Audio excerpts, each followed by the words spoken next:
I'm really excited about our other special guests too that you guys are going to meet.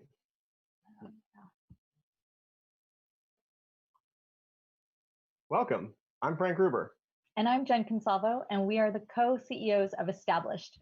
Thanks so much for joining us today. We're really excited that you're here, from wherever you're from, in your living room, in your home office. We're excited that you could join us. Yeah, it's definitely a challenging time for startups to survive and thrive, and we're here to support our community in every way. So this is why Established is producing 4 Startup of the Year online pitch competitions, and we're helping to build momentum for our 8th annual Startup of the Year Summit, which will be happening in the fall. These events create additional opportunities to elevate and support early stage founders and their businesses.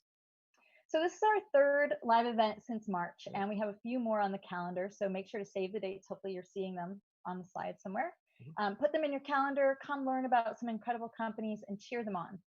Today's winner will earn an automatic fast track spot as a top 100 semifinalist to appear in our 8th annual Startup of the Year competition, taking place online in November at our first virtual summit. They'll also receive office hours with some of today's gracious judges. Some of these events are organized by theme. So for example, our last event was COVID-19 focused, but today we're proud to recognize female founders.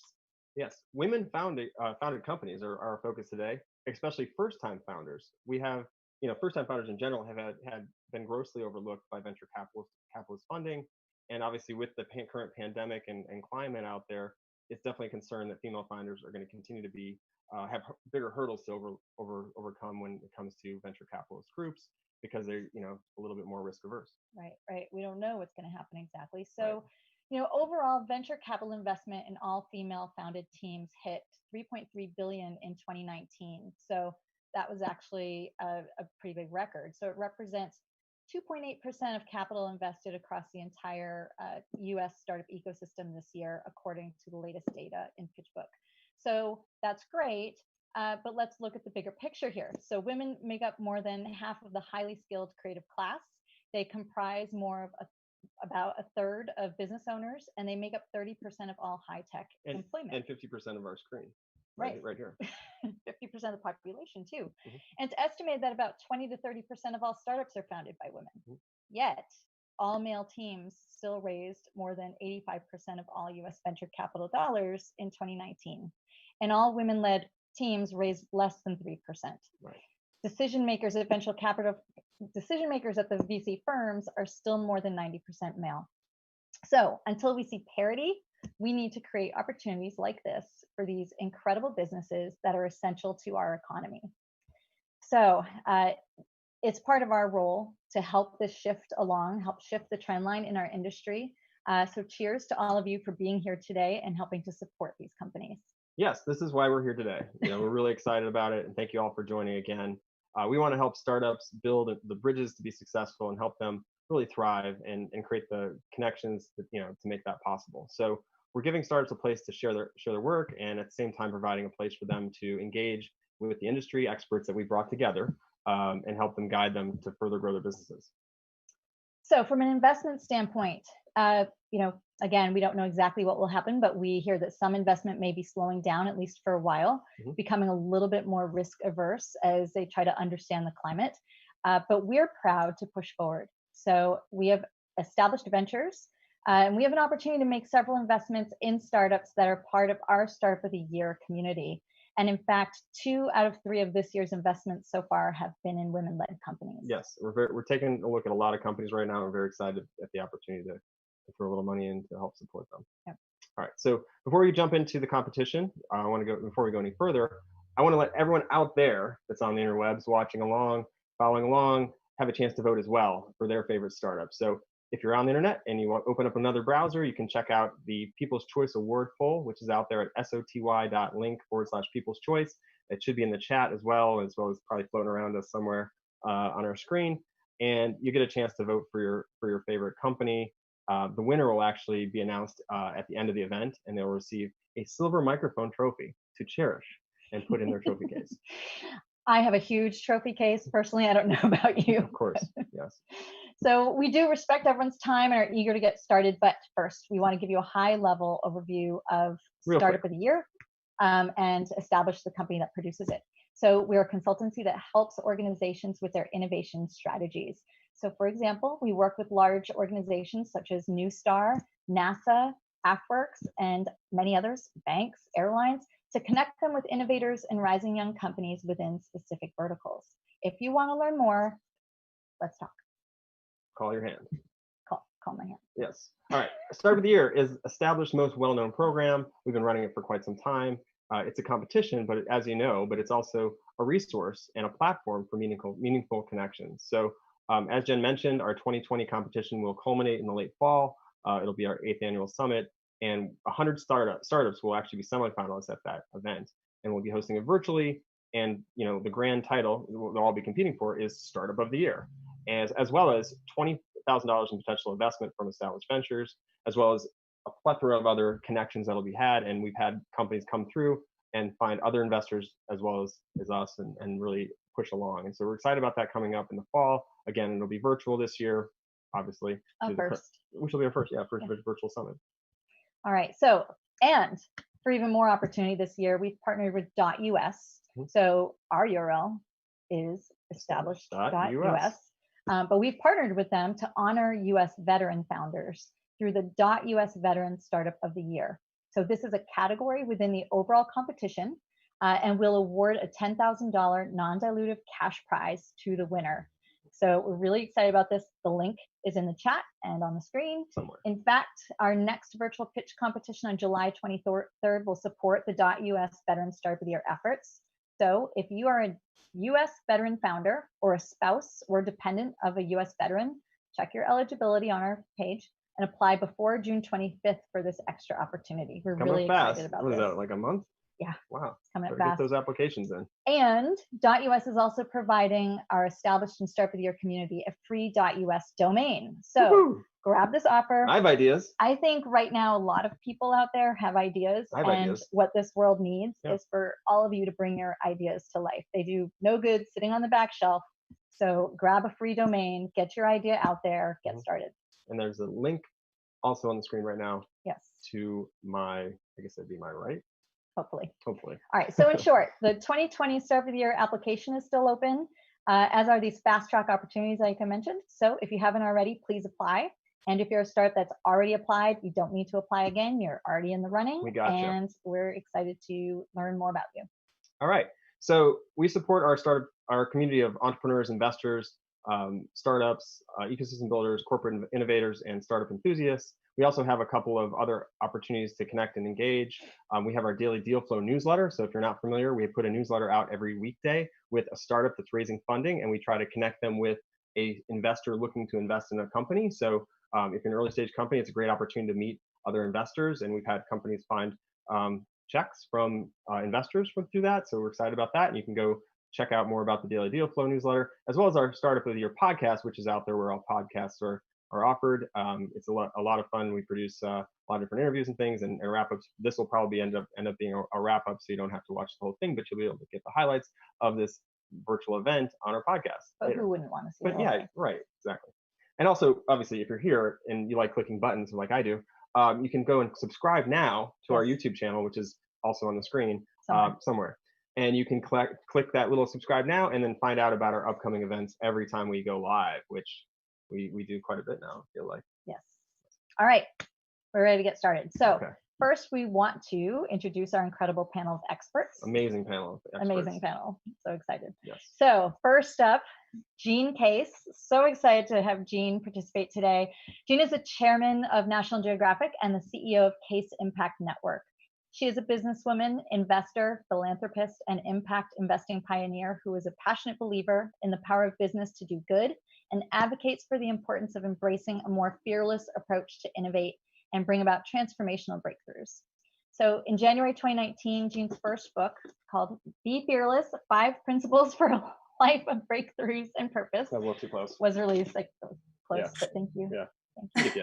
We are thrilled to share that she sent a signed copy of that book to each of today's participating startups. Thank you so much for being here today, Jean.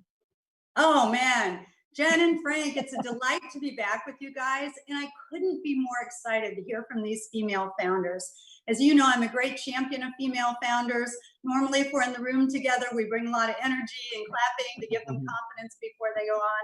So virtually, I'm doing it for all of you. Yes, exactly. Yes. Everyone do their like Superman pose, Superwoman pose. Yep. Yes. Thank you, Jean. All right. Next up, we are excited to have Eric Bond join us. He's the co-founder and general partner of the Hustle Fund, which is an early stage venture capital firm that invests in software startups at the pre-seed and seed stages, backing founders who exhibit great execution and high velocity, aka hustle. Previously, Eric was an angel investor and venture partner at 500 startups, and he's been part of our panels in the past. So welcome back, Eric. Welcome, Eric. Thank you so much. It's a great opportunity to be here. I'm so excited for this event, but I'm a little bit angry that you put me right after Jean Case, because that is like the worst position to be in to follow that. But thank you so much. I love your background too. Yeah, this is my real garage. It's my real garbage cans and recycling bins. I do compost.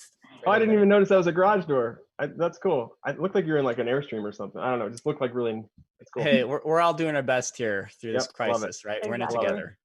All right. Thanks for joining us, Eric. All right. Next up, we've got Jessie Draper. She's a founding partner of Halogen Ventures, as well as the creator and host of the Emmy-nominated television series, The Valley Girl Show. Remember that? I do. Yeah. Seen it. She's also a fourth-generation venture capitalist focused on early-stage investing in female-founded consumer technology companies. Jessie, great to have you here. Thanks for joining us. Thank you so much for having me. I'm so excited about this. I've been excited, all month. And I'm really, really happy to be focused on female founders today. We invest in female founders at Halogen Ventures. We have 62 female founded companies, and they're doing really well for us. We had $200 million exits last year. And so we're betting on women as an opportunity and as a moneymaker. So for all of the startups today pitching, I would just say, think big, keep thinking big, build your billion-dollar business, and just get out there. Good luck. Love it. Thanks so much. I love that that's a lot of companies. I know. Thank you for helping to change the stats. Yeah. Yes. All right. Next up, we've got Cheryl Campos. She's the director of growth and partnerships at Republic, a one-stop shop for founders to raise capital from both accredited and non-accredited investors. She's passionate about the intersection of finance, technology, and social impact, and is focused on introducing underrepresented founders to alternative funding sources in order to help their startups thrive. Thank you for joining us today, Cheryl. Welcome. Thank you so much, guys. I appreciate you guys doing this because it's much needed, quite frankly. Republic has 40% of female founders, and we want to continue pushing that up, right?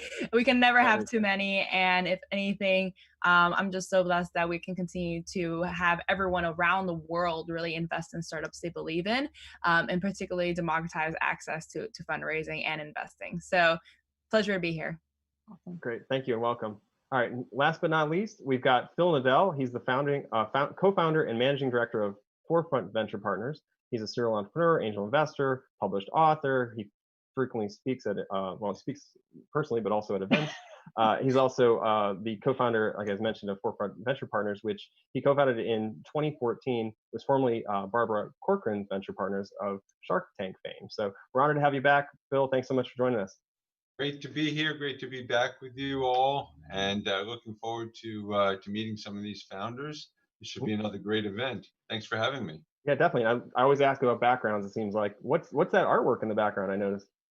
That's a digital frame made by a company we invested in called Mural, which actually exited a few years ago to Netgear. But it displays great artwork from around the world, and it keeps rotating different pieces of art. Oh, wow. We should Very get something cool. like that. That's Yeah, cool. that's great. Really great. Well, thanks so much, Phil. Great. All right. So just 3 more important thank yous before we get started. First, thank you to Zoho for sponsoring this event featuring female-led companies. Zoho is a suite of online productivity tools and SaaS applications. They're offering a 30-day trial of Zoho Creator to those who attend this event. That's all of you, as well as their Zoho Creator Workshop on June 9th. So fast. Yes, the link is in the chat. Check them out. Also, thank you so much to American Airlines, our longtime partner and supporter. We've been working with American for A long time. a long 10 time. years. Right now, Before I had gray hair. right. These are summer blondes. They're not gray. Yeah, right. This is also a COVID cut. Like I cut myself. Yeah, So, we both just gave ourselves the COVID haircuts at home. So So bear with us. but as everyone knows, American Airlines, all the airlines are going through a tough time right now. So we're especially grateful for their partnership and are excited for, the future when we can jump back on the plane. And Covalent Logic, they're our official design partner. So thanks so much, Covalent Logic, for our beautiful graphics. Yes. All right, now let's get started. This is what we've been waiting for, but I want to explain how it's going to go down. So we're going to have 2 minutes. The starters are going to have 2 minutes to pitch, and then the judges will engage in 8 minutes of Q&A. So we'll be able to talk to them back and forth. So have your questions ready. There's going to be a way for you to raise your hand and ask your questions, and we'll kind of try to go through everyone. And then also we'll have a surprise guest that will remind us each time that we're about at that 10-minute point. Is she here? I think so. She might be here. So I want to welcome that and say hello to Oh, our I've been guest. here waiting a long time to say team. hello. Bessie the llama. Come on. She's in Colorado. She's a guardian of a group of fun little goats. Oh, I've been here all along waiting to say hello and good luck to all the startups. And don't go over time because I will be back to remind you. Good luck, everyone. Wow. We should have spent more on the voiceover. Yeah. But boy, she's looking good today. Yep. Bessie, Really, we're so excited you're here. Welcome, Bessie. Excited for you to be here. I love llamas. I wish she was here actually in person. That'd be amazing. All right. Next All up. right. Without further ado, we're going to jump into our first startup. Based in Washington, D.C., we have Cherry Blossom Intimates. Let's watch their pitch.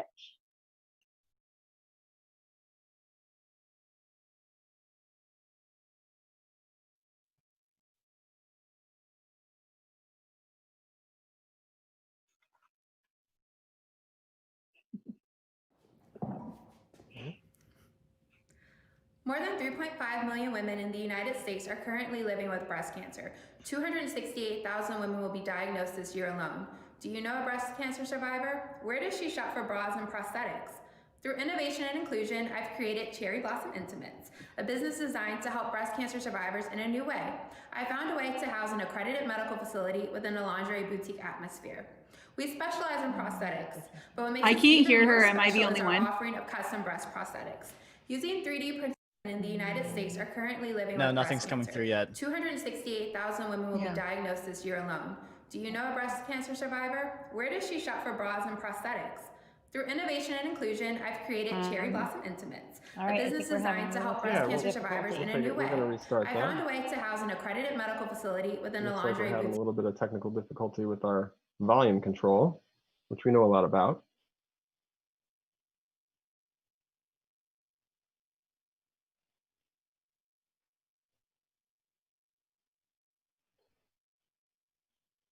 Oh, we're still loading the pitches.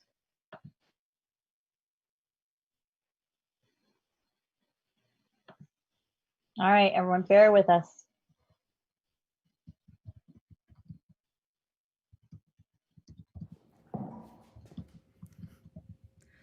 More than 3.5 million women in the United States are currently living with breast cancer. 268,000 women will be diagnosed this year alone.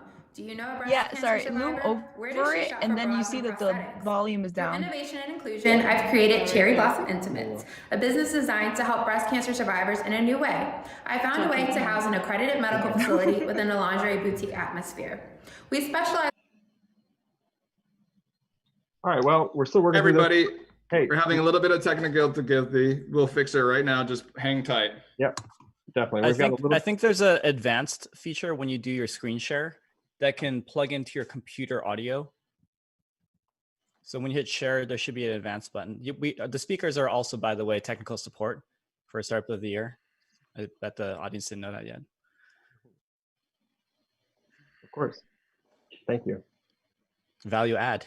Value add. Yeah, it would not be Zoom without some technical difficulties. So all good. Mm-hmm. Yep.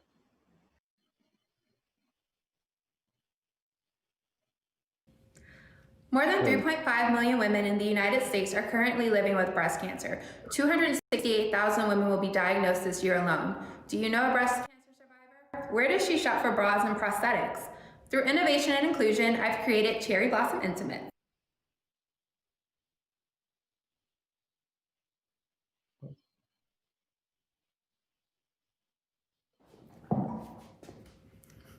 There we go. More than 3.5 million women in the United States are currently living with breast cancer. 268,000 women will be diagnosed this year alone. Do you know a breast cancer survivor? Where does she shop for bras and prosthetics? Through innovation and inclusion, I've created Cherry Blossom Intimates, a business designed to help breast cancer survivors in a new way. I found a way to house an accredited medical facility within a lingerie boutique atmosphere. We specialize in prosthetics, but what makes us even more special is our offering of custom breast prosthetics. Using 3D printing technology, we build women new breasts, offering these prosthetics in 36 different skin tones. We can add freckles and veins. We can even customize her nipples. All of this happens in a beautiful space so that women can shop with dignity. Alongside of our prosthetics, we also offer bras in 200 sizes so that women can shop with their best friends, their sisters, their mothers, and their daughters. Our most popular bra size is a 40 band and a G cup.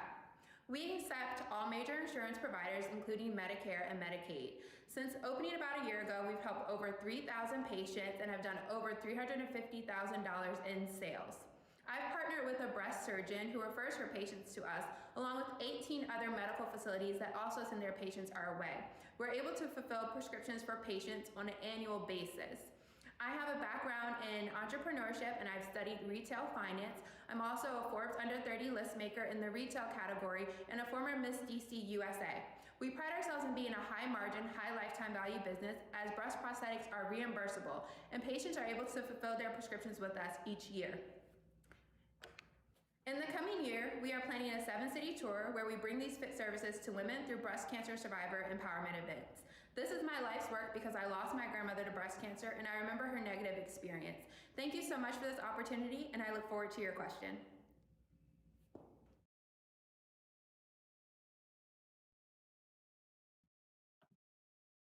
All right. That was great. Welcome, Jasmine Jones. Can we hear you? Jasmine. Hi. All right. There she Hey, is. Jasmine. Thanks for being here. Apologize for that little slight hiccup Yes. there. We had to work with make sure they could hear you. All right. That's okay. So, judges. It's always tough to go first, and you're doing great. So Yeah. just hang in there. So, judges, please raise your hand and jump in with Zoom. your questions. And make sure you unmute if you are already muted. Yep. Okay. Eric, go ahead. First of all, Jasmine, congratulations on such a high impact business that you're creating here. My first question is more around what COVID has done to change your business, because it seems like this is such a great in-person experience and concierge kind of business. So what kinds of things are you experimenting with in this current environment? So we've been really successful with virtual fittings. So because of COVID-19, there have been some changes in Medicare regulation, which allows us to operate more easily directly to consumers. So the first thing that we did after we closed our doors was reach out to our women who are eligible for prescription refills. That was over 30 women immediately, and we were able to ship them off their items directly. And then the following month, we were able to do another 30 as well, and our insurance billing continues amid COVID. So we've done the virtual fittings. We've also pivoted to ask our in-house physician questions. So you can chat with the in-house physician. She's hosted about 7 virtual webinars for patients and then for other doctors who will refer their patients once we reopen. And then we've been doing bra drawer cleanouts. We've been having girl chats and hangouts to build our community so that women can continue to keep us top of mind. We plan to reopen in the next 2 weeks on an appointment basis, and we've had great success. Even though we've been closed for 69 days, we've done about $19,000 in sales. Wow, great. Jean, go ahead. Well, first of all, Jasmine, thanks for what you do. I am a breast cancer survivor, so I have a real understanding of the value that you're bringing to this world for what you're doing. But my question for you, I love that you're partnering with a physician, but you're in DC. We have GW, we have Georgetown, we have Hopkins up the road, NIH. Are you doing any institutional partnerships where they can help advance your product? Yes, actually. So we have connections with Johns Hopkins. They're able to refer their patients, but we can accept patients from anywhere in the nation. So we have 19 total medical facilities that send their patients to us as of now. We have pre-printed prescription forms. So a person can just have a prescription filled out from their doctor and bring it into our boutique. They can download it off the internet and then just come on in. And then from there, after we fit them once, we can connect with them and make sure their items still fit them comfortably and just continue to resend them items in the future. So yes, it's more than the one doctor, it's 18 others. Great. Who's got the next question? Phil. Phil? Yeah. So Jasmine, congratulations on an innovative product and really much needed, solving a real pain point. So Eric had asked about sort of how COVID is affecting you. I'm wondering, post-COVID, are you relying on a brick and mortar build out model? Are you going to build locations throughout the country? Is that the model, or are you partnering with established retailers or doctors? What's the model post-COVID? So before this global pandemic, we expected to do a nationwide pop-up where we visited 7 major cities and we would fit women in person. But now we've actually, since we've had such great success with this virtual model, are sort of pivoting our idea to be more so the Warby Parker of post-mastectomy products. For instance, a woman can just grab her phone and do her fitting herself at home, and then be able to send her items from there. So that is the concept and the idea that's really been sparked by this global pandemic, what happens if we can't touch her sort of issue. But there's a huge opportunity for that, and we're very excited for that. And you that's great. You can get the same level of accuracy that you need to have an accurate fitting virtually? We're working on it, yes. So my concept is sort of like how you can put glasses on yourself on Snapchat. Can we do the same thing for bras and prosthetics? And if we can get it very close, then we can send her a box and she can just pay for what she keeps and send back the ones that don't fit. Got it. Got it. Very cool. Thank you. Thank you. Who's next? Jesse? Yeah. First of all, I love this. I love that you can take insurance. I mean, I've never heard of an intimates company that can be covered by insurance. I think that's incredible. And I'd love to know, just in terms of prosthetics, what you plan to branch out to first, in addition to this, and then also what is a typical transaction size, and do you have any like repurchasing order data? Yes. So for the next step in prosthetics, it's bringing our manufacturing in-house to increase our margin. So right now we're at about 55 to 63% margin, but bringing it in-house would get us up to 83%. And then you said, remind me the next question, the second piece. The transaction size and repurchasing order. So for a woman who's had a double mastectomy, on average, we're able to bill her insurance $7,000 annually or biannually for both breasts. And then we're able to also bill insurance for her bras as well. Some insurance companies allow us to bill up to 12 bras, so she's eligible for 12 bras a year, but it really just depends on the insurance company. But they're able to come back and we're able to remind them that they can pop back in the boutique or that we can send it to their home, and we make it really easy and really comfortable and really fun for them. Great. Great. Thank you. Next question. Yeah. Cheryl. Hey, thank you so much once again for your presentation. My question is, you currently have this product right now, but what's kind of the roadmap ahead, and sort of where do you see this fitting in as well with, the family members of that person? I know that you mentioned that, people can have fun in the boutique and also buy for themselves. So would love to kind of see what the roadmap looks like in your mind. So I think we could definitely be the Warby Parker of post-mastectomy, but it doesn't stop there. I think that there's a huge void in this market for women who are not a traditional size, who are searching for bras. So our boutique actually carries over 200 bra sizes. So we go from 28 band through 54 band and A cup through N cup. And more often than not, we're seeing that women are in the wrong size bra. We're seeing that now a D is that they think they are is really a G cup that fits them better and is more comfortable. So that's one part of the business, but we're also seeing that women who've experienced mastectomy love to have a community. So being able to build that out, sort of having digital communities, in-person communities, digital events, in-person events, because that doesn't exist either. Having very open conversations with breast cancer survivors, being a resource hub for them. Where do women talk about sexuality after experiencing breast cancer? Where do they talk about penciling in their eyebrows after radiation and chemo? There's no place for that, so we hope to be that national and then international brand for that. Great. Oh yeah, Phil. Unmute. There you go. Yeah, I wonder if you could just talk briefly about the team. Is it just you? Are you a solo founder, or do you have a team? I partnered with the breast surgeon, so she's my co-founder, and we both work very diligently hand in hand to grow the company, but that's actually something that we need non-monetarily. So I would love to have a COO. Right now, I'm the CEO and the CTO. So ideas kind of come through my mind and go through production, but I would love to have a person who has a bit more experience with growing on that side to help us out. And I'm really excited for that in the future. Thanks. All right. I think that's all the questions we have. All the time's up. Time we have for this. Yes. Bessie Thanks so joined. much, Jasmine. Thank you, Jasmine. What a great way to kick this off, too. Take care. Yep. All right. I think we're up for number 2. Yeah, we're up for number 2. All right. Next up, the startup is where is it? Indianapolis, right? Yep.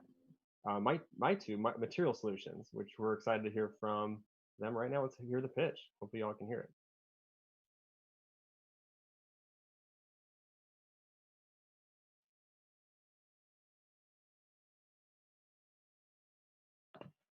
There we go. 100 years ago, the most sturdy industrial materials were wood and metal. Today, the new standard is composites. A market worth $137 billion, composite materials include thermoplastics, carbon fiber, and fiberglass materials. And this industry is set to grow due to the lightweighting initiatives and wanting to push the limit without sacrificing material performance. But composites have their limitations too, mainly the glue or epoxy that holds them all together. The epoxy is brittle and can crack and lead to overall part life failures, which prevents composites from being the go-to choice of materials. Hi, I'm Haley Marie Keith, CEO of Mito Material Solutions. At Mito, we produce graphene hybrid modifiers that enhance composites through the epoxy. Our chemistry is unique, offering our customers the versatile ability to create tougher, lighter, and more durable parts without changing their manufacturing process. Now, compared to other leading technologies, Mito can push performance higher at lower loading levels and making us more accessible to cost-sensitive industries. And that's exactly where we found our market niche.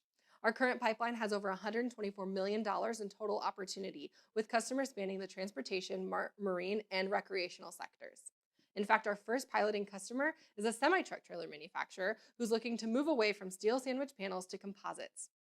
Now, other additives didn't fit the bill, but with Mito, the goal of a lighter freight trailer that can reduce carbon emissions by 50% is achievable. This is due because Mito works with our manufacturing partners to distribute our product at volume as our customers pull us through the supply chain. The Mito team is balanced with technical and business expertise and experience in chemical manufacturing, sales, and composite integration, and we're backed by industry experts who advise us regularly. When I joined this industry, I realized that advanced materials were only for advanced industries, but today we're here to change that. Join Mito Materials in empowering all industries to use the next generation of materials. Thank you. All right. Really interesting. Interesting stuff. All right. Let's see if we can get the founder, Haley Marie Keith, to join us here. Haley, you there? I am. Hello. Oh, welcome. Welcome. You in Indianapolis now? I am. Awesome. Okay. Let's start with some judges' questions. Who's got the first one? Phil, go ahead. Hi, Haley. It sounds like a very cool product. Not an area I really know that well, but can you give me a sense of what the competitive landscape looks like? I mean, what are the other options for companies that are considering this kind of solution? Yeah, so there are competing technologies like carbon nanotubes, which are more tube-like structures. There's some nanosilica beads that are out there that are like little plastic beads that are being infused to resin systems to improve toughness. But ours is really a very unique product because it's a hybrid chemical modifier. So we have chemical and physical bonding points. We utilize a material called graphene oxide, which is providing some really great and beneficial properties. And then we also hybridize that with a POS structure, which actually creates the chemical bonding points. And so it's a different type of structure that we're utilizing. And other competing products in the marketplace right now are extremely expensive and targeted towards more high-end, high-performance industries. With Mito, the hybrid nature of our product and the way that we manufacture it is opening a lot of doors for multiple industry applications. Do you have patents to protect it?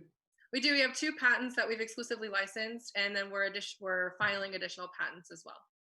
Great. Thank you. Thank you. Hey. Cheryl, go ahead. This is Cheryl. I wanted to jump in here. Thank you so much for your presentation as well. I wanted to kind of ask a little bit more about kind of what your traction has looked like in terms of your customers, but at the same time, what's your plan on how to make this widespread? Since you say that you're kind of fighting an uphill battle and trying to make this the standard, how are you trying to do that? Yeah, so I think we have a very unique approach at Mito where we work with the end use manufacturers. So we really work with them to understand and qualify their problem. And that goes back to my background working in the RV industry for several years. And so by understanding those problems and how we could directly affect the consumers that have the issues, the manufacturers that have the issues, and how we can directly solve them, it gives us a really unique overview of the market. So the majority of our traction has been pretty organic, large companies reaching out, interested in testing and qualifying a new material. We've done some specific outreach in areas that we know have specific problems. And I think as we grow, it's kind of, I used this analogy earlier, it's like we're open sourcing our material. So we're using kind of an open source mindset of gathering all this data, characterizing it in multiple materials, and then working with our customers to identify the solution that's going to work best for them. And I think that that's how, one of the ways our model will scale. The other is we have several different variations of our product that's coming out. And so that will also help with the widespread applications. Makes sense. Yeah, Eric, go ahead. Hey, Haley. Can you tell us a little bit more about what your sales cycle looks like? Yeah, so it's a long process. I won't be ashamed to admit it. We have to test and qualify materials. So when we integrate into a specific resin or plastic type, there's some qualification testing that goes along with the customer. What Mito is doing is formulating a lot of those tests and characterizing those results and using that as an inroad to the customer to get to that next qualification step. And the timeline for our sales runs around 6 to 12 months. The majority of that time is spent testing the material. Some fatigue tests take longer than others. And then once it's qualified, we go through the negotiation process of implementing it and integrating it into the product or materials. And then we're on schedule for the next production run. Great. Yeah, Jesse and then Jean. Great. I just because it sounds like a few of us are not as familiar with this industry as I would like to be, I would just suggest that in your pitch, maybe you put some pictures so that we fully get, I felt like we didn't fully, well, I felt like I didn't fully digest everything, and you clearly have an incredible background and you're building such an amazing, unique product. The one thing that stood out to me is you said it was 125 million, 24 million addressable market. And I always look at $1 billion markets just because the economics on a VC fund, you know, we have to pay back our investors. And so we look for $1 billion markets. So I would be curious because if that's the total addressable market, you'll only take a certain percentage of that typically. That's actually our pipeline opportunity currently. Oh, that's your current pipeline opportunity. Oh, it said addressable market, and I was like, let's go bigger. Well, we have billions. Yeah, our composite market is worth $135 billion. The additives that are looking to service that market, which we consider to be the total addressable, is a $10 billion market. The specific space that we're in is growing at a 37%. Okay, not an issue then. Yeah, no, it's big numbers. Good question and clarification. Thank you. Jean, go ahead. Yeah, I have two questions. One is, and it kind of follows up with Jesse's question a little bit, which is how do you define sort of the sectors that you will prioritize in your sales channel? It sounds like you have a lot of different opportunities for application of this product. And then can you touch just a bit on your team, you know, who's working on this and what's that look like? Yeah, so you're not alone. This industry is not very well known. So the way I like to think about it is like, think about how flour is in a lot of different baking and ingredients and cooking, right? You use it a lot. So Mito is like the enriched flour. We're adding vitamins into this. And so with that, our model doesn't change very much when we go into these different industries. We've identified industries that are going to take a long time, aerospace being one of them. We've also identified some lower regulated markets that are going to be quick and easier to adopt. We're looking into thermoplastics as a beachhead opportunity, but also some areas in transportation where there's going to be a lot of lightweighting initiatives that we could add a lot of value. So that's kind of the way that we are scoping out our market. The good thing about the way that we're characterizing our materials is that once we have those materials characterized, it opens our doors to communicate to another market need. And so as we do that and grow, we'll be able to address, the longer term markets like aerospace and give ourselves time to do that. But right now we're targeting lower regulated but high need market areas. So our team is a really great combination. Actually, I'm married to my co-founder. He has an engineering degree. I have a business degree. So we've got both sides kind of living it all the time. I spun this technology out of Oklahoma State University during my MBA and pulled him right alongside me and said, we got to do this. This is a huge opportunity. We have a PhD in chemistry who has scaled our product and is working on additional variations, a material scientist, and the material inventor who is a part of our key advising team that's working on material characterization, and then a business developer who's got global experience in sales. Great, thanks. Yeah, Excellent. wonderful. Thank you so much, Haley. Thank you so much. I love the flower analogy, and I love seeing Bessie again too. That was fun. Yes. We're also fans of husband-wife teams. Yes, we are. I was really appreciative of that. And we like it a lot too. And we also have a young daughter as well. So excellent. Excellent. All right. Shockingly, I knew what graphene was. Only because of our work with NASA iTech, we've seen a few graphene companies. I needed that flower analogy, and I wondered if there was like a gluten-free option. In case you wanted that as well. So we'll have to bring her back and ask about that. And I'd love to talk to her more about RVs, because I feel like right now is a good time maybe to potentially get an RV. That RV. Yeah, it just seems like a good way to get around at this point. Judges, while we're chit-chatting, you should definitely be filling out those votes if you get a chance on that link that you have. And before we move on, actually, any judges having any challenges with your scoring? Yes. So you've got them under control. Give us a thumbs up. We're good. Good. Okay. Looks like they're tallying.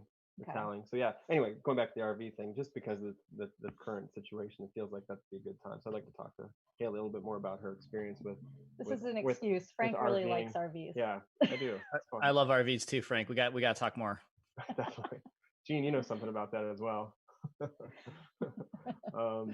of a number of reasons, but we can talk about that offline. All right, judges, are we all good? Thumbs up. I don't want to move on to the next one until we feel you guys are ready. Thumbs up, thumbs up. So I have scored this one, but I can't figure out. I scored the first one and I'm trying to score the second, but I can't get past the first page. What's it saying? Well, it's not. Gene, just click the button at the top for the next company. If you scroll back up to the radio button at the top. Okay. All right. I see it. Thank you. I've got it now. Thanks. All right. Excellent. Okay, then we're ready to move on. And to for our those next of you that are watching, there's still that People's Choice poll out there yeah. too. So you get to vote as well. So don't just feel like the judges are voting. Everyone gets. That's a long honored tradition with us. We've had a People's Choice poll for our competitions for 10 plus years. Yeah. We love the audience vote. Yes. Okay. All right. Next up. Pocket Nest from Ann Arbor, Michigan. Let's watch the pitch. Yes. Ready. Wish I had popcorn.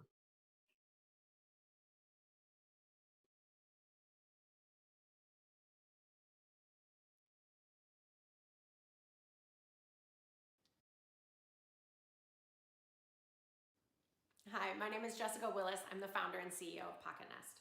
Pocket Nest provides comprehensive financial planning to Gen X and millennials on a digital platform. And we do this by licensing our software to financial institutions like banks, credit unions, and investment advisors. I have 20 years experience in wealth management. I'm a certified financial planner, and I've co-managed $1 billion in assets for over 300 families. And I have seen a trend.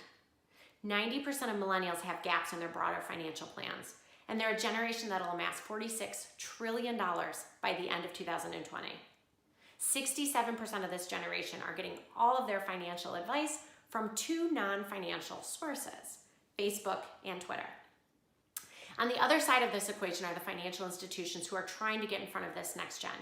But the financial planning process is a very time-consuming one, resulting in an industry that only aims to serve the very wealthy, making it inefficient to scale and serve the masses. Until now. At Pocket Nest, we've created the technology that allows these institutions to provide a white label experience to their next generation, all in their own brand. With step-by-step guidance, Pocket Nest takes a user through all 10 themes of financial planning.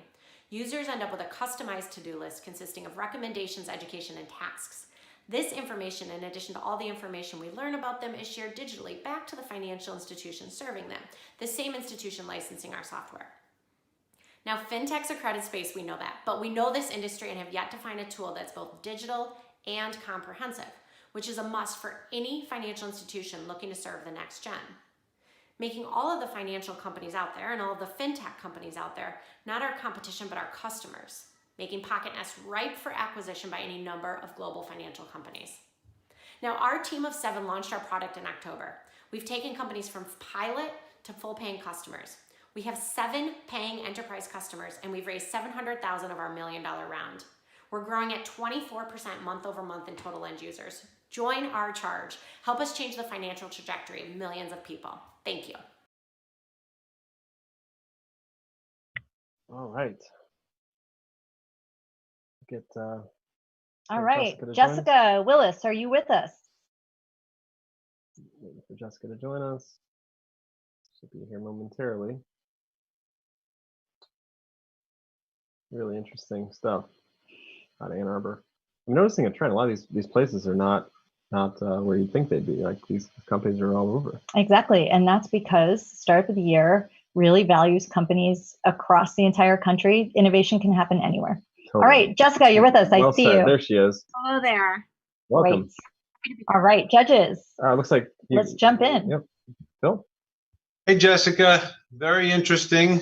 I guess I'm wondering, don't the larger financial institutions produce a lot of the same sort of content themselves? If you think about a JP Morgan or a Merrill Lynch, aren't they producing a similar type of content and making it available to their customers? Not that I've seen. The wirehouses you're referring to are, they've got such a strong focus on investments, and they're deeply rooted in that investment piece. I'm not seeing comprehensive financial planning, and certainly not in the digital tool, and even more so, not in a tool that they're putting in the hands of the next generation to drive that process on their own. Okay, thank you. Jesse? Great. I am very familiar with this space, and I have seen a couple of your competitors, so I would love to know, what are your 3 differentiators? Yeah, and I think it would be, can you tell me a couple of the differentiators or competitors comparing us to? Yeah, I mean, good question. I'd say right now, Ellevest, and then I was familiar with LearnVest, which was acquired by Northwestern Mutual. Perfect. And then we've seen, GenLux or something in New York. Okay. LearnLux. Great. So Jesse, Ellevest is like Betterment or Wealthfront. They're robo-advisors, and they've brilliantly figured out the investment piece, right? So they've brilliantly figured out how to bring investment to the masses.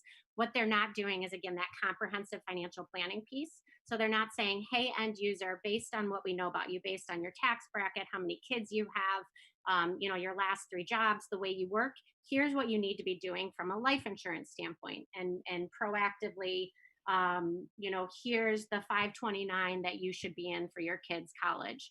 So what we think is one of the big differentiators between all those companies and ours is that, they're not comprehensive financial planning. They're more brilliantly figured out their one niche of either investments or micro savings or micro investing. But again, not that comprehensive financial planning or CFP space. LearnVest was brilliantly figured out how to bring content like that, comprehensive CFP content, and not a user-facing app that's saying, hey, take your Illinois 529 and move it to a Michigan 529 and save, $89 a month by doing that. Okay. And it was Next Gen Vest and LearnLux, like combined. FYI. Okay. Great. All right, Eric, go ahead. Hey, Jessica, we actually met a couple months ago in Detroit. I don't know if you remember that, Eric. Bamboo. I do. How are you? Good to see you. Go Blue. Grew up in Good to Michigan see as well. I kind of have a follow-up question from what Phil was asking. Can you tell us a little bit more about what your ideal banking partner persona is? I imagine it wouldn't be necessarily the largest banks, but like regional banks or federal credit unions. Exactly, Eric. Yeah, exactly. We view those global and national companies as potential acquirers for us. But our consumer base right now is the regional banks, the larger credit unions, the 500 million and above independent RIAs. So Phil, even to your earlier question, even if JP Morgan was doing that or Morgan Stanley was doing something similar, we're still, then we just go after the other 99,000 financial institutions out there and let them white label our brand for their own release of it. Jean, go ahead. Hi there. Great job, by the way. Question. So can you talk a little bit more about the business model and these relationships that you have with banks? What's that business model look like? And then also you're in a field that has a lot of regulatory issues around it. Can you talk a little bit about that and it's, how you're thinking about that as a business? Yeah, absolutely. So I'll take the first piece. So the revenue model, the business model is just a monthly subscription fee that the financial institution pays. So we're not passing this like a monthly fee on to end users. We don't want any pain points for end users. And so the financial institution pays us, it's just a monthly subscription fee based on the number of end users, and it's all a tiered structure. So any institution with between 0 and 500 users pays us $2,000 per month. Which equates to about $4 per end user per month. And as we have more and more users, that tier structure, increases, and we end up when we're serving institutions with about 200,000 end users, they're paying us about 49 cents per user. As far as the regulation piece, yes, I mean, this is an incredibly, highly regulated industry. In my 20 years, I've always had a role on the compliance piece. So we have two entities. We have a parent company that's a tech firm, Pocket Nest Inc., and then we have a subsidiary that's an RIA, a registered investment advisor that we've registered with the SEC. And that allows us to, the subsidiary allows us to partner with institutions that want a real RIA, that want to say, hey, we're partnering with an RIA, doing comprehensive planning. But it also allows us to partner with the banks because in their case, they don't want to necessarily license from an RIA. They want a license from a tech firm. They have regulation of their own. And then just one point, you had a lot of interesting data in your presentation.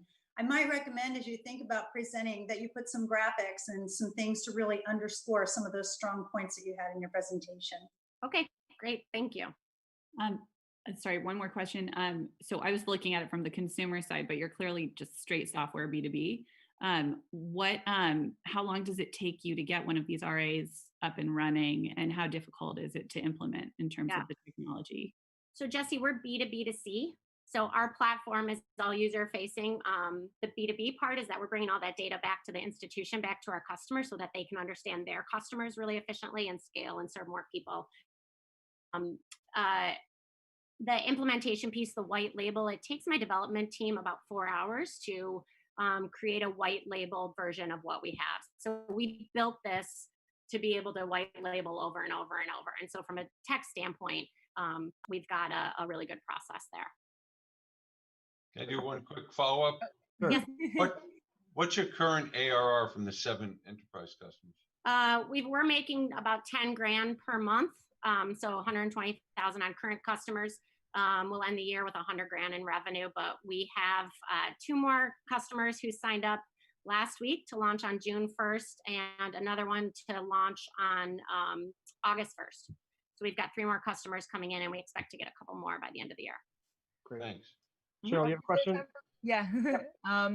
So yeah, thank you again, once again for this. And on the B2B side, has there been any churn, or like what's the feedback been really from your customers on that side? And then on the B2C side, how are you planning on getting more users? Because there are more competitors, a little less directly with what you're doing, but more about getting customers very early on. So like students and like college kids and like educating all of that. So how are you trying to acquire that way?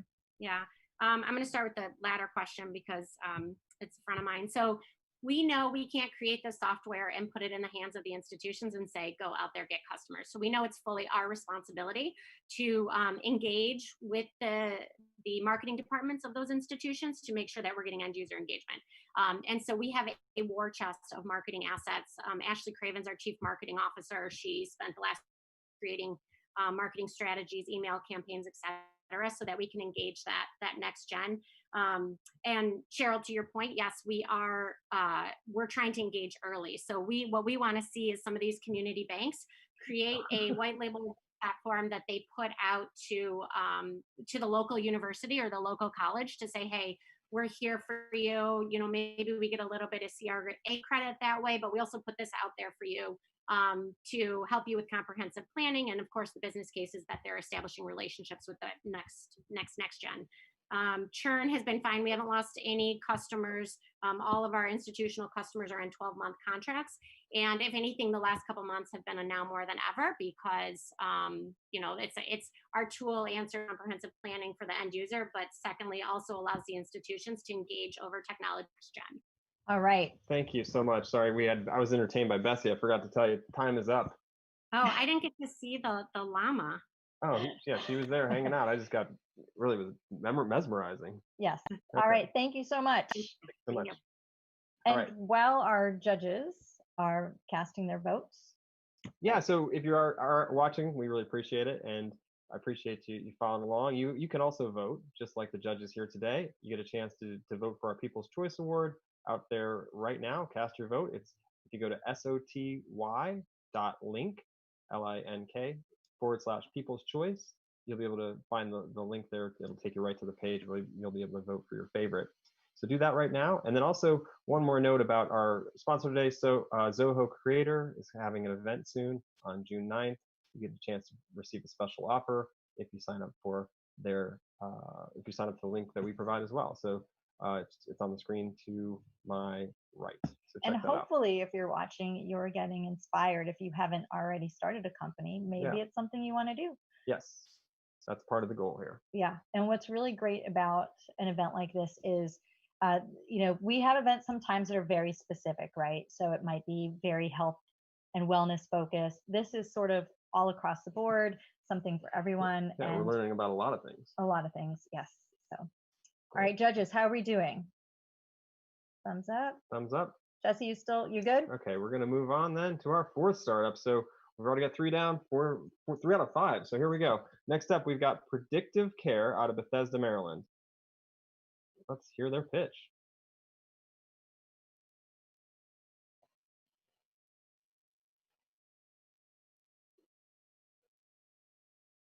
Hi, I'm Lillian Ting, co-founder of Predictive Care, the future of medicine today. The problem we're addressing is that 10% of serious diseases have a genetic component that could have been prevented. Our solution is to enable everyone to know their genetic predispositions to diseases so they can take preventive actions at an affordable price before symptoms appear. Now, we sequence 100% of a person's DNA and compare that with 16,000 diseases. Then we create a personalized genetic database with all your genes and associated risks, after which a physician can recommend preventive actions, treatments, and screenings based on your genetic profile. We also allow doctors to better detect underlying diseases earlier and have insights into a patient's genetic risk for adverse drug reactions. Thirdly, every step along the way, doctors get explanations with the most up-to-date genetic research, along with relevant patient risk alerts. In the US alone, we have an addressable market of $200 billion. And our initial market is in concierge medicine because we enable doctors to provide better patient outcomes while giving them an additional source of revenue and treatment options. We're in discussions with the largest concierge network in the US. We have a B2B2C revenue model where we charge doctors $1,500 per patient, including a 3-year subscription, after which it becomes $100 annually. Doctors charge patients an additional $1,000 for consultation and the cost of additional screening. Security and privacy are top priorities, and information is never sold. We have a fantastic team to scale the business with serial entrepreneurs and successful exits, and scientific co-founders who are experts in bioinformatics and genetics from Johns Hopkins University. Join us today to make predictive the next standard of health. All right. Excellent. Let's Lillian, get Lillian Ting here. She's This is her second time working with us at Startup of the Year. Yes, Lillian was with another startup that came through our program a couple years ago. Yeah, so glad to have her back. She'll be joining us here in a moment. Lillian, great to see you. Great to see you. Hey. Welcome. All right, questions from the judges. Eric, go ahead. Hey, Lillian, congratulations on such a cool company. I guess I have a bit of a philosophical question to start with regard to the healthcare industry. So in the United States, it seems that the medical system isn't necessarily designed around preventative care. It's more around like after the fact care. Right. And you're introducing something that's more oriented towards a preventative side of the thing of the house. Mhm. So I'm wondering is there like a misalignment right now in terms of this timing for this business? That's an interesting question. So what you're saying is true. You know, doctors are treating symptoms. That's why people come in. But I think there is a strong push for preventive medicine as well. And this actually is at the intersection of both preventive and diagnostics. So the physician has the platform. It can look at existing symptoms, and it can also tell you your preventive disease risks. So I would say that the goal is to essentially reinvent healthcare, change it from reactive to proactive. And I think we have an initial customer base that can really show in terms of the metrics that this is beneficial for healthcare insurances, that this will bring down health costs. Yeah, the only reason why I raise this is like, I'm wondering whether the United States is the right market to start with first. There are like other kinds of markets that are more oriented towards preventive care, like in Europe and so forth. So want to flag that as a possibility as well. Yeah, that's great. So we've actually had some conversations with other countries too. So we are having those conversations and starting some pilots there as well, like in Estonia. Next question, Jesse? Oh, Eric, I loved that question. That was like a great sort of overall view of what she's doing. And so this is amazing. And I do think this is the time to be in this industry, clearly. How does it work? It's a blood test? Is that how you're, collecting this information, or how does that work? We can do it through a fingernail test or a blood test, either one. Okay, fingernail or blood. And then, so will you be able to predict if people are more susceptible to COVID eventually? So funny enough, the way that, like for myself, so I did the test, you can see that I have a higher risk for influenza, I have asthma. So these are disease risks that are associated with a higher risk of developing serious COVID. So you can the answer is yes. Yeah. All right, Jean, go ahead. So Lillian, I wonder if you could talk a little bit about the competition. I mean, there are a number of companies and products out there, obviously, that do some, DNA testing and analyze some of this. Then there's Tempus in Chicago, which you probably know, started by the co-founder of Groupon, which has the largest molecular data set in the nation. What's the competition, and are you looking at partnering with any of those that have a big head start in this field? We're looking into partnerships right now. Our primary focus is with the American College of Concierge Doctors. So they're the largest concierge doctor group in the US. And we're open to talking with different people and exploring partnerships. So great. What you're doing is much needed, and I give you a lot of credit, but it is sort of becoming a little bit of a crowded market. And so understanding who's out there and a little more about the competition could give you an edge.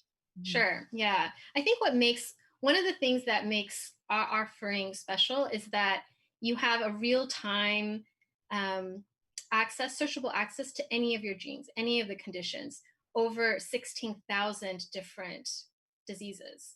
And that's one thing that makes this product stand apart, as opposed to like Nebula or Helix. They're looking at maybe 170 genes or 170 diseases, even if they are looking at all your genes. Right. Well, thanks. I think what you're doing is great. Great. Who's got the next question? Phil, and then Cheryl. I don't want to cut Cheryl off. Go ahead, Cheryl. Go ahead, Cheryl. We'll flip it. Awesome. No, thank you. Just more of a quick question of kind of what your traction has looked like today, and then what has those conversations looked like for the potential customers that you have. I mean, I think my hang up here is just more about like the actual process itself, like, you know, even just sales cycle wise, and even just, you know, then implementing them into, you know, the offices. Like how can you just walk us through that a little bit more to get more clarity? To get the clarity of what those, like establishing those partnerships and that sales cycle. Yeah, what's it look like? How do you do that? So for example, with Estonia, we went in, we did a presentation. They've actually gotten 20% of their population sequenced already. So we're coming in and providing the analysis and also the database to show the customer or show their patients what their disease risks are. So they don't have the ability to do that for their patients right now. So, you know, on the country level, it's actually been really easy. We usually just reach out to them. Sajung and Sijung are professors at Johns Hopkins University. So they readily get access and credibility with other countries. And then also with the American College of Concierge Physicians, we just reached out to them and, you know, gave them a proposal, and, you know, we're in discussions. So for now, those discussions have been very, I'd say very seamless. And we're waiting a few more months before the actual rollout. So I think in terms of that question, that'll have to be answered at a later stage. Gotcha. Phil, do you still have a question? Yeah, real quickly. You had talked a little bit about your team, and it sounds impressive, but I didn't hear anything about your background. Can you just tell us about that a little bit? Sure. So I've been with Select Venture Partners. We invest in early stage SaaS companies. Also, I've been a serial entrepreneur, advised startups.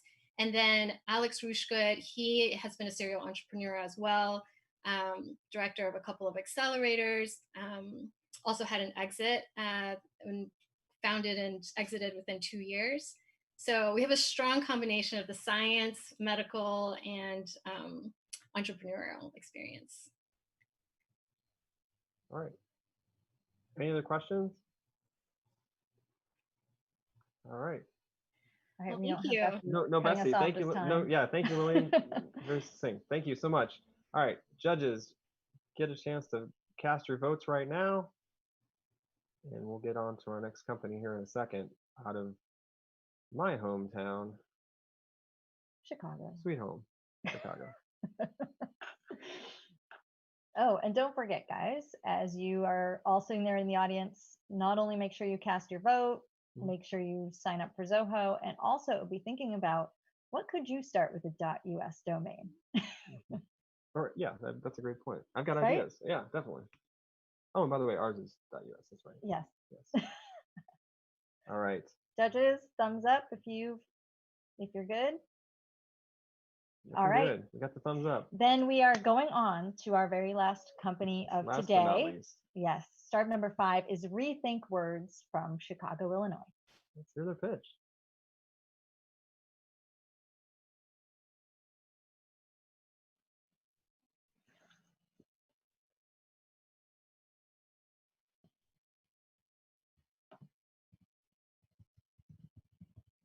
Go kill yourself. That was a message that Rebecca Sedgwick, a 12-year-old girl from Florida, received on her social media. After being cyberbullied for over a year and a half, Rebecca couldn't take it anymore. She climbed to the top of her town's water tower and jumped off. Cyberbullying is a serious issue, and now with young people spending even more time online, a proactive solution to stop online hate is needed. That's where Rethink comes in, a solution by young people for young people. My name is Trisha Prabhu. I'm a junior at Harvard, and I'm the founder and CEO of Rethink, a patented app that detects and stops cyberbullying. Operating as a keyboard on mobile devices, Rethink works across all apps to detect offensive messages and give users a chance to reconsider sending them. So when a user tries to post something like, "You are so ugly" on social media, Rethink detects that message and then prompts the user, "Hold on, are you sure you want to post that message?" Our research finds that over 93% of the time, that alert works. So our competitors' parental control software tries to combat cyberbullying after it occurs. But Rethink stops cyberbullying at the source with the cyberbully before the damage is done. Our business model's primary focus is bringing the Rethink technology to schools. Through an annual subscription model, we implement and support a school-specific version of the Rethink app on school devices. Now, in addition, of course, anyone can download the Rethink app that's currently free, but we're looking to monetize that distribution channel through an in-app purchase for parents. Today, via partnerships with organizations like the US State Department, Rethink has reached 5.5 million students in 1,500 schools internationally and been featured on everything from TED to ABC's Shark Tank. From here, the potential for growth is enormous. So join us. Together, let's conquer cyberbullying. Wow, that's powerful. Very. All right. Let's All get right. the founder here. Trisha Prabhu, are you with us? Let's see, is she here? She'll be joining us here in a second. Cyberbullying terrifies me. Yeah, it's we're fortunate that we didn't have to deal with that Yes, back in the day. definitely. We dealt with real bullying instead. Right, Yes. that's true. That's true. Does anyone remember the honesty box on Facebook when it came out? Awful. Like Sounds familiar and it sounds terrible. All right, Trisha. Oh, she just dropped, so she's gonna Hey be joining guys, us in a second. We're locating Trisha. She'll be back in a moment. Should we, She should we- probably went to unmute. Yep, it happens. It happens to all of us. Yes. But yes, she'll be joining us in a second. Thank you, judges, again for joining us. Really appreciate you taking the time. After all the folks pitch, all the female founders pitch, we'll get a chance to kind of think about, or you can share some of your thoughts or advice for the startups that are here. So be thinking about that so that we don't catch you off guard here in a minute. We'll just do it around the horn with everyone here. All right. She's being transported over. She's being transported over now. In the Zoom transport pod. Yep. Exactly. Let's see. Where is she? She's on her way. She's on her way. Here she is. Trisha, you're with us. Yes. Hello. How are you? Good. Welcome. Great to have you here. All right, let's jump right into questions. Who's got the first question? Bill? Yeah. Hey, Trisha. It's a really cool product, very interesting, and solves obviously a real pain point. I like how it's more proactive than the competitors' reactive solutions. That's great. I'm wondering, how do you get the students to download this app? What's their incentive to do it? And is it does it interact? Does it work with all kinds of messaging apps? Absolutely. Two great questions. So first off, as a 20-year-old, I developed this product when I was, 15. I'm not naive. I know that, young people, it would be great if they woke up and, they're like, it's time to download Rethink. But we know that's not likely. And so that's why we focus on bringing Rethink to those individuals who oversee teen device use, schools and parents. And so they kind of act as like our buffer to then reach these adolescent populations that we think really need this technology.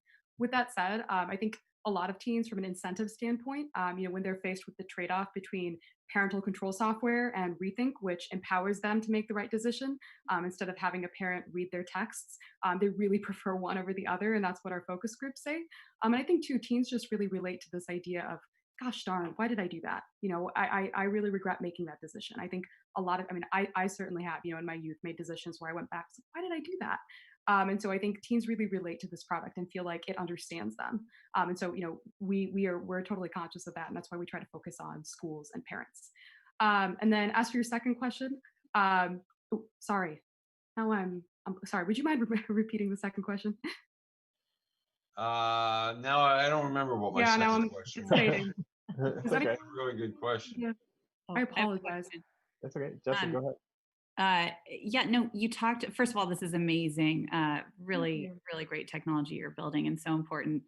And I feel like that's the right time to catch them too. It's just like a little tap on the shoulder. Yeah. So can you talk a little more about monetization? You mentioned that you were hoping to monetize by having them download an app that costs something, but how do you see that down the road playing out? And what have you thought about in terms of other monetization strategies?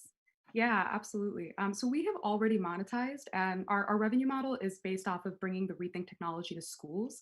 So what we do is we implement and support a school-specific version of the app in these schools. We provide them 24/7 tech support. We provide them aggregate data and analytics on how the technology is working with their students, and we provide them an educational curriculum that's K through 12, grade specific, that they can then use to teach digital citizenship basics to their students. And then in return, schools pay us an annual fee that ranges between $500 to $1,500 and is dependent on the size of the school as well as financial need. So that's kind of one component of our revenue model. The second component that we're trying to monetize is the individual download. So right now, if you go to the Google Play Store or the App Store and you download Rethink, it's completely free. But what we've noticed in our focus groups and in talking with parents is they want a more comprehensive Rethink experience. They want the opportunity to, get data and analytics. How is the app working with their child? They want to have features like, the ability to disable, their child from, switching off the Rethink keyboard onto another keyboard. And so we're planning on packaging all those features into an in-app purchase, which is scheduled to release in December of 2020. And we're hoping, at $1 a month, $12 a year, this will be a bargain for parents who need some sort of software solution to try to tackle online hate and want their kids to build, responsible decision-making skills.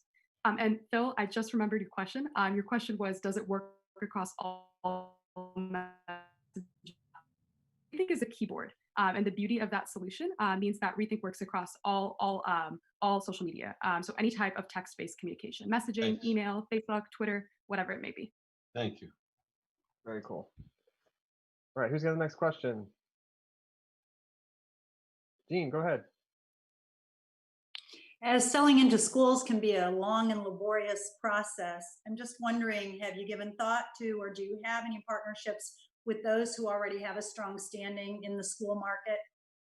Yeah, absolutely. So the way that we work with schools, because as you mentioned, it really is a long and laborious process, lots of regulations, lots of people need to sign off and 1.5 billion things. So what we do is we actually work at the state level or the district level, often at the county level. So for example, we've partnered with the state of Michigan to bring our curriculum to all of their 2 million students in high schools. So we work at really high levels, and then we kind of put in the initial time and investment, and then we're able to reach thousands and thousands of schools. We also often work at the district level, the county level, and that's kind of how we go about, building those partnerships. The other thing we do is we have some amazing partnerships. We work with the US State Department, for example, to reach schools in international countries. So Rethink has reached 134 countries through the US State Department, and they've helped connect us with schools in kind of the more international arena. And then we also work with educational organizations like Girls Who Code is one of our partners. Interesting. Great, thanks. Cheryl, go ahead. Yeah, well, thank you again. I think you had the really amazing pitch, so congrats on that. And you definitely have had practice by being, on Shark Tank and TED Talks and all of that. So congratulations on that front. So in that sense, you actually have been doing this for a while. So would love to kind of get a sense of where, what the revenue growth has looked like, whether or not you've had to pivot some of this, business model.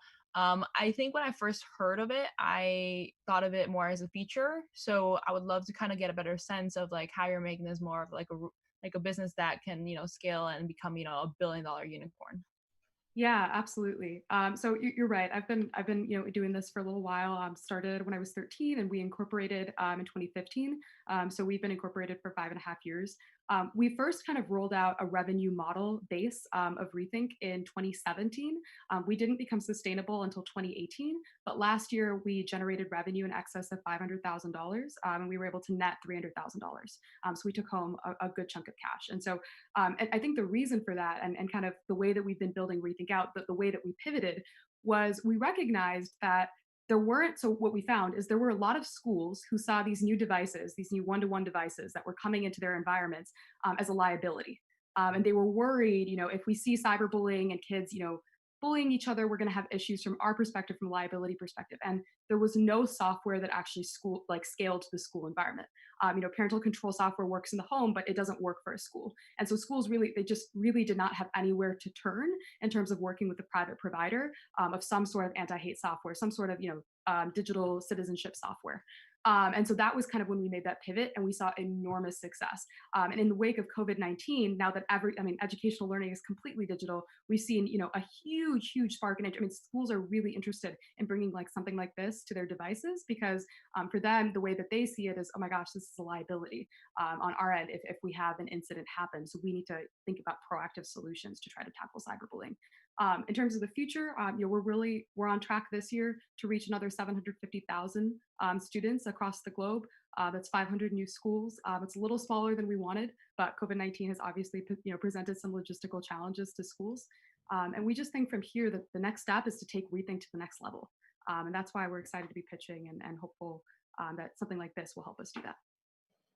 All right. All right, we've reached time. Yeah, we've got Bessie there. I know, Eric, sorry, you've got a question there. I don't think we can get it in. I can try and do like a quick 2-second answer if it's quick. I'll make this a comment. It's not really a question. So in my experiences, I used to work in education for a while. Selling to districts is really difficult in schools. So a thought for you is actually think about selling this as part of an existing learning management system like Naviance or possibly like a Remind, or maybe even better, pairing up with insurance and liability companies. So if this is like sold as part of Hartford to Travelers, and every school needs to have insurance, you can make the case that this will reduce student liability by reducing cyberbullying. So think about some of those B2B to C channels as well. Absolutely. Thank you. I appreciate that. Really good feedback. Thank you, Eric. All right. Thank you, Trisha. Thank you, Trisha. Thank you all so much. I appreciate it. Yeah, absolutely. Bye now. All right. So how about, well, first off, thank you all for listening to these 5 pitches, everyone listening online. How about a round of applause? All right. Thank you to the startups. Thank you to Bessie, the llama, for joining us every so often. Really like Bessie. Great to see her. Again, she's Coloradan. Yes. Llama that manages a bunch of. I hear she's a real leader. She's a leader. Yeah, she manages a whole herd of goats, keeps them in line. That's pretty cool. And obviously, judges, thank you so much for doing what you're doing today. I know you guys are busy and appreciate you taking the time. So tally up those votes, and we'll get that going here in a second, and hopefully we'll see everyone that's online watching at our next event. So while you're finishing up that tallying, any last thoughts, final thoughts from our judges? Any advice for the startups? Any words of wisdom? Real quick, we'll just go around the horn. Let's start with, let's see. Start with Jean. I see her mic is unmuted. Let's go to Jean, yeah. Well, first of all, I was really, really impressed with the impact several of these founders want to have in our world in really, really powerful ways. I give them great credit for being with us today. I think they're off to a great start. It was a lot of fun to hear from them. And I thought my fellow judges gave them some really good advice from time to time. So thanks, Jen and Frank. Oh, thank you. Thank Absolutely. you, Jean. Thanks for being here. All right, next up, let's see. What do we got? Who else is finished with some scoring and wants to give a few words? Phil? Yeah, I thought they all did a really good job. I mean, especially because they didn't have much time and, they're relatively short pitches. So they fit a lot in. And I know it's hard to cover everything.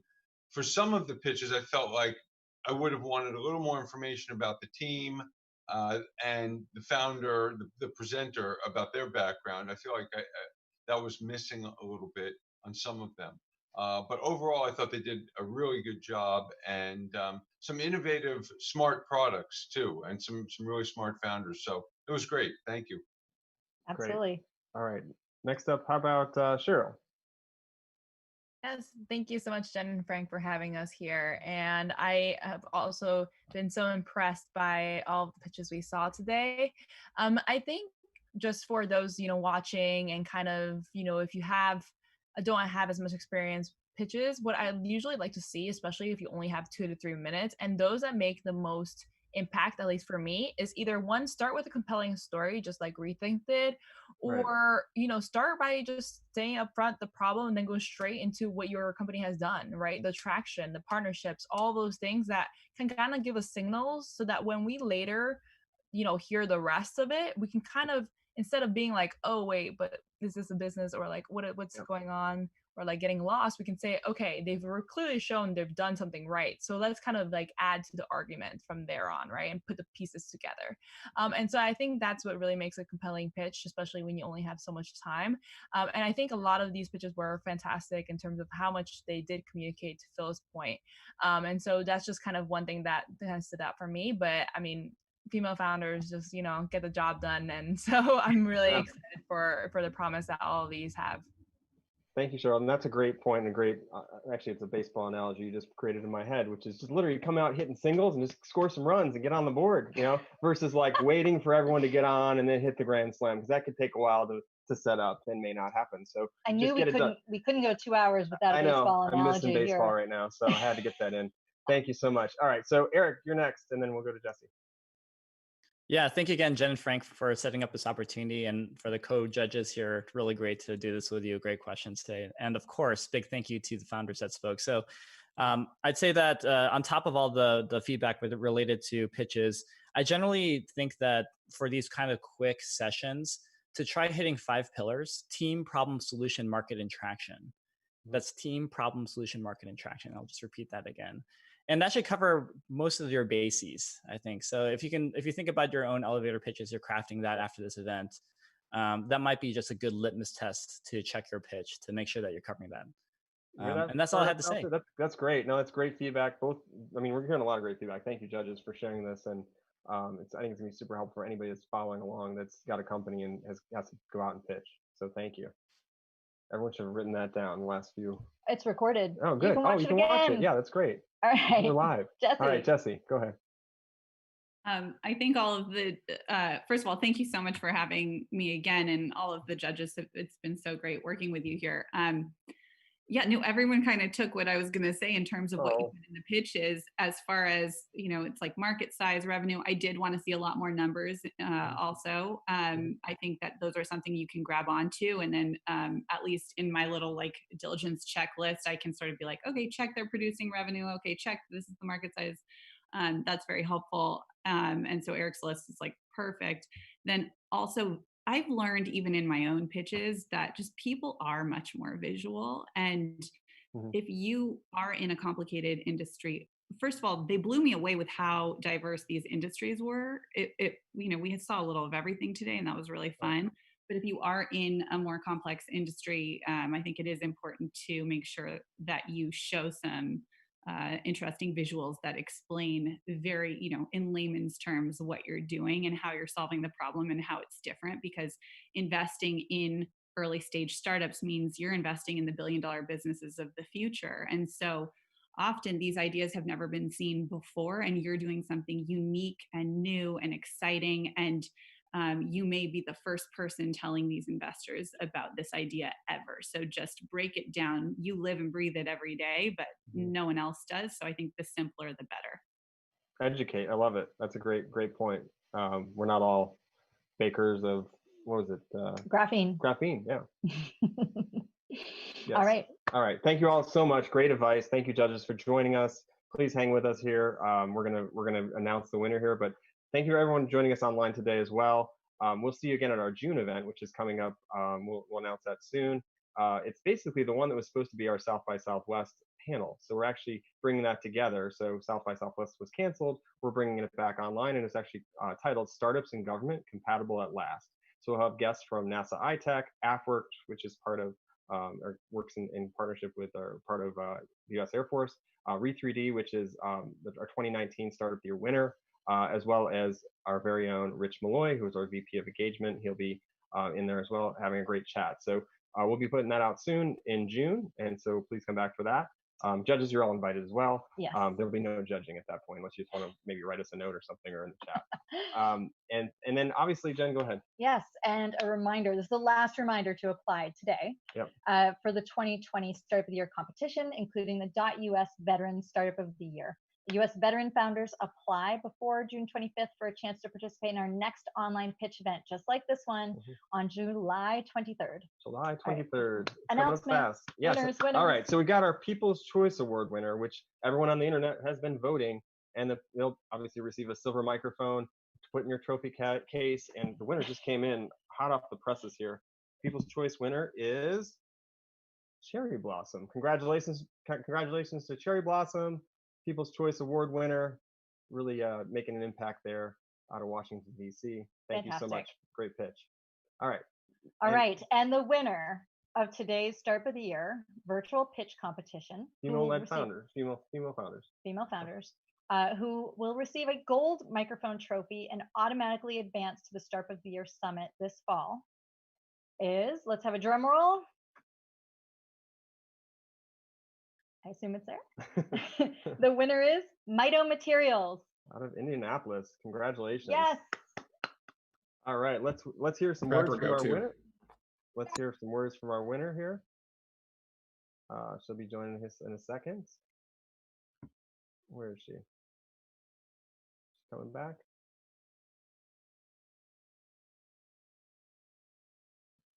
Hopefully she'll be transported shortly. In the meantime, In the Zoom transport pod. yes. There she is. There she is. Congratulations. Thank you so much. Would you like to say a word or two? Thank you. I'm so excited. I really appreciated your comments, your feedback, and thank you so much. This is great. This is I'm really excited. Awesome job. Definitely making an impact. I also want to talk to you about RVs later because I know that's your past as well. We talked about that when you weren't there, so we'll have to Yes, rip on that. and I would say if you haven't looked into it yet, both NASA and the Air Force will be very interested in what you're doing. Yes. So look forward to talking to you about that too. I'm very excited about growing my network in those spaces. Fantastic. Excellent. Congrats, your representing trophy Indy as is on the well. way. What's that, Eric? So awesome that you're representing Indy as well. It's one of my favorite towns. Yeah, we're really excited. It's been a really great move we just made, and we're really proud of it. Oh, good. Excellent. One of our teammates is from there. And speaking of our team, thank you to all the members of our team who make this possible, who worked really, really hard. And every event we do gets better and better. We're very excited to work with such a great group of people. Yep, and thank you all for bearing with us. We had a slight hiccup here and there, but if you could see what's going on behind the scenes, oh my goodness. We've got llamas. There's a lot. I mean, we got a lot virtual llamas. There's so much stuff teleporting around here, and we're just trying to keep it together. So All right. thank you so much for joining us. So and we there's are going to take a quick yeah, photo. there she is. She's while back. Becky's on the screen. She's getting a carrot and she's ready. And we're all going to take a quick photo here Yes, because you if, can't take. if everyone can lean in and smile. We're going to take a photo. Ready? 3, 2, 1. Somebody get it. All right. Somebody get that photo. Great. Excellent. Thank you. Thank Fantastic. you, everyone. Thank you, Bessie. You all. Looking forward to seeing you Yes. back here sometime soon. Take care. Thanks a lot. Yep, Bye. thanks so much. Thank you. Remember to subscribe and be well, everyone out there. And if you're a startup founder, keep starting out.